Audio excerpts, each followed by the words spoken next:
Live from downtown Detroit, home of WDIV and Click on Detroit, Local 4 News at 6 starts now. Some shoppers finding a surprise on their receipts. Help Me Hank did some shopping of his own to find out what's going on with a supply chain charge. The final hurdle is cleared in the settlement compensating families in the Flint water crisis, and we're learning how soon the $625 million will start arriving. A little girl chasing a ball into the street, killed by a hit-and-run driver. Tonight, there are new developments in the investigation, and her parents are speaking about the tragedy. Off the top tonight at 6, Batul Afadoui was only 6 when she ran into Bingham Street in Dearborn on Sunday. She was hit by what police say was a speeding driver who never stopped. Today, a big development as a person of interest in the case turned himself into Dearborn police. Batul's parents are speaking with Sean Lay tonight. And Sean, there is a very important reason why they wanted to talk to you.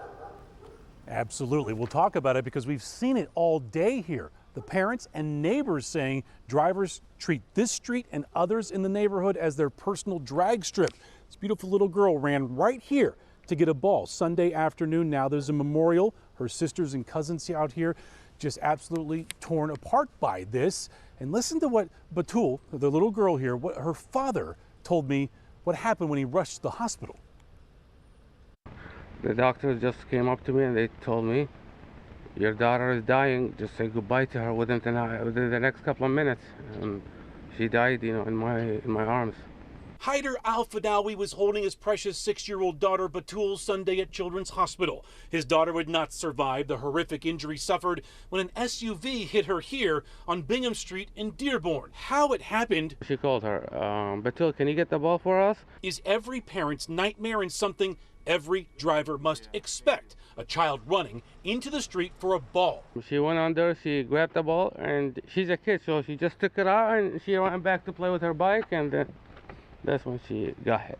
Video from a doorbell camera indicates the driver of the Chevy Equinox was speeding over 50 miles an hour on this 25-mile-an-hour side street when Batul was hit, and then that driver sped off. Dearborn police naming a person of interest in the case, an 18-year-old who turned himself in this afternoon. The SUV involved was found on the same street at a family member's home. The loss of this little girl has stunned this community. This was a vigil for Batul last night. Today, outrage. Attorney Majid Mogni says there has to be harsher penalties for hit-and-run drivers. And right now, the price for driving a 5,000-pound vehicle at 50 miles an hour is not high enough. There's got to be a greater price to pay. I made them, see their sister before they bury her. I told them, come say goodbye to your sister. Batul's father now piecing her name on his vehicle for all to see and for all to remember. And tonight, Batul's mother wants everyone to slow down. People shouldn't drive like that crazy. He was driving like he was in a highway. And the way he hit her was, I don't know, like it's still here and it's not going away. Absolutely awful. Let's get back to this 18-year-old on the run since the incident here Sunday, but turning himself in, walking right in the front doors of Dearborn Police, but no charges against him as of yet. The chief tells me that the case remains under investigation. Meantime, Batul's sister's telling me on Sunday she was excited to get ice cream with her sisters, and she was getting her backpack ready for school on Monday before she was coming out to play. Karen, it's just horrible. Heartbreaking, Sean. I know you said you were out there all day today and you noticed speeders on that street. Has there been any talk about speed humps in that neighborhood? That's an interesting point because right to my left is Tireman. Across Tireman is the city of Detroit. We know speed humps have gone in there and they're right down the street about a block away. So there are no speed bumps here. We're trying to connect with Dearborn's new mayor to see if this can be some sort of solution so there's no more Batuls in this area. Yeah, I'm sure you'll be following up on that. We appreciate it. Thank you, Sean. An update now on the breaking news we've been following from Detroit. The southbound I-75 ramp to I-94 is now back open after a police investigation. State police received a call about a possible shooting there. Sky 4 was over the scene as troopers shut down the freeway to search for evidence, but it is now reopened for the remainder of the evening drive. The Republican-controlled Michigan legislature is asking a federal court to halt President Biden's vaccine or test rule for businesses with 100 or more employees. The Michigan House and Senate submitted a brief in support of attorneys general in Kentucky, Ohio, and Tennessee who've challenged the rule in the 6th Circuit U.S. Court of Appeals. On Saturday, the 5th Circuit U.S. Court of Appeals in New Orleans granted an emergency pause of the vaccine and testing requirement in a separate case, so we'll keep you posted as we learn more. Now, the latest on the Michigan COVID numbers, the state reporting 6,283 new cases. That's a two-day total, so the average stands at 3,100 cases per day. And 163 more Michiganders have lost their lives to COVID-19, 88 of those deaths identified during a records review. A Help Me Hank consumer alert for you exposes hidden fees you may be paying, fees that are likely just buried in your sales receipt. A viewer reached out to Hank after she spotted what is called a supply chain charge. And now we're learning more about these sneaky charges and who's tacking on the additional costs without warning. Consumer investigator Hank Winchester live tonight. Hank, this is concerning. Karen, it certainly is. We're talking about Sherwin-Williams with locations all over Metro Detroit, all over the country. And you have to take a close look at that receipt. This is a purchase I made today. You'll see it right there, the supply chain charge, 4%. Viewers who reached out to me said they were surprised to see that and wanted to know why the company was saying they weren't raising prices on products, but they were sneaking in this additional fee. Take a look. It's happening here inside local Sherwin-Williams stores. It happened to me. You'll see the hidden camera video in a moment. And it happened to MJ Fairbrother of Chesterfield Township. And then I looked farther down on the receipt and I'm like, what was it? A supply chain surplus charge. And I was like, what is this? MJ couldn't believe her eyes when she studied her receipt after buying a gallon of paint. Take a look. She was charged 4% for what Sherwin-Williams calls a supply chain charge. I just thought it was kind of sneaky, like at least bring it up to me and tell me that, oh, by the way, we are charging this. Company leadership saying, quote, the persistent and industry-wide raw material availability constraints and pricing inflation we have previously reported have worsened.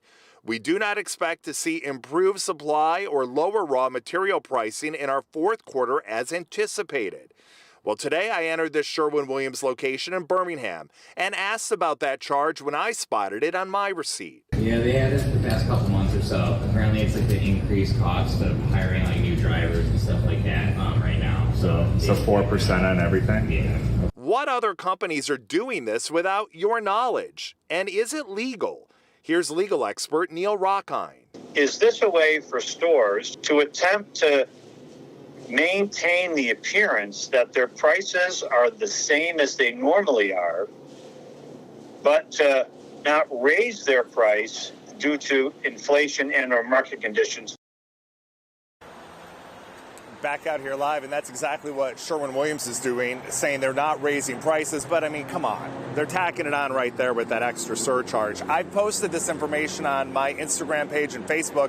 I've been hearing from viewers all over Metro Detroit who say they too have noticed either a service charge, an import charge, a supply chain charge at different locations and different stores. It's why you really have to pay attention to the receipt and know exactly where your money is going. We're live here tonight in Royal Oak. Hank Winchester, Help Me Hank, Local 4. Very, very frustrating. I think people would understand if at least someone was honest with them right up front. But yeah, when you look later and you see that, you get mad. We appreciate it. Thank you, Hank. A judge gives final approval of the settlement in the Flint water crisis. Settlement will pay over $626 million to satisfy the claims of thousands of Flint residents affected by the lead-contaminated water. About 80% of the settlement will go to individuals who were minors when they were first exposed. In fact, 65% will go to kids who were 6 and younger. Attorneys say the distribution process will likely begin within 45 days. It may be earlier than that. A separate order on the attorney's request for fees will next be issued by a judge. There is a new automaker Wall Street believes to be bigger and better than Ford or GM. At least when it comes to its market valuation. Rivian went public today, and its stock price shot up from $78 to $100 a share. But what does this mean here in Metro Detroit and the traditional auto industry? For some answers, we turn to Local 4 business editor Rod Maloney, live in Plymouth tonight. Ron? Good evening, Karen. Now, we're here at the Rivian Tech Center in Plymouth, and I'm going to show you the parking lot, but for a very specific reason. In the auto industry, the standard is, do you see the vehicle they're making in the parking lot? Usually, you do, but not here at Rivian. There is actually one truck down there by the door. But the fact of the matter is, they've only manufactured a handful of them, literally like a couple of dozen. So if you've seen one, it's probably been a manufacturer vehicle driving around Plymouth. Rivian went to Wall Street today because it needs billions of dollars to build its R1T electric pickup truck. The fact that it's the first automaker to get its electric vehicles on the road is certainly helpful. That should start at the beginning of next year. Yet, this vehicle and an SUV it's planning for 2023 delivery are in many ways a distant thought at Rivian. Guidehouse Insights auto analyst Sam Abel-Samad says they're focusing right now mostly on building the delivery vans for Amazon. Their goal is to deliver at least 300 of the electric delivery vans to Amazon by the end of the year. Amazon owns about 20% of Rivian. Ford owns about 13%. The R1T is a mid-sized pickup truck, and it's going to be what's known as a lifestyle vehicle. You won't look to use it on the construction site. Certainly it has a front trunk like a lot of electric vehicles do, but it's also got a storage area in the middle of the truck between the cab and the bed. And while Rivian is a Wall Street darling, analysts say it's not a massive player or threat to the domestic three just yet. Still, IHS Markit auto analyst Stephanie Brindley says it certainly makes for interesting new competition. They're certainly they certainly do have clever engineering, and their execution is really strong. So even if they're not changing the game by themselves, they certainly are adding and contributing to making it stronger. Rivian raised about $10 billion today, and it probably will stay a little bit ahead of the domestic three, but just barely, because General Motors is going to be coming out with an electric Hummer SUV very soon here that's essentially a similar vehicle, only a little larger, and they're both going to be very expensive. Now, Rivian has impact here in Metro Detroit with the Tech Center only. Their one manufacturing plant is in Illinois. Their headquarters are out in California, and there's talk of another plant going to Texas. Reporting live from Plymouth, Rod Maloney, Local 4. That is quite a story. All right, Rod. One local suburb has had enough of the odor coming from a nearby landfill. Ahead, what they're doing to try to stop the smell. Plus, here's Paul. Well, we had a pretty quiet day today, but you can see out to our west, there is some noise out there. We have big changes coming our way, and I will bring you an hour-by-hour breakdown of when those changes are going to be here, and we'll talk about some of that weekend snow as well, all in just a few minutes. New guidelines call for many more Americans to be screened for diabetes, especially if you're overweight or obese. I'm Dr. Frank McGeorge. Coming up, I'll show you what's changed and why you shouldn't skip this simple test.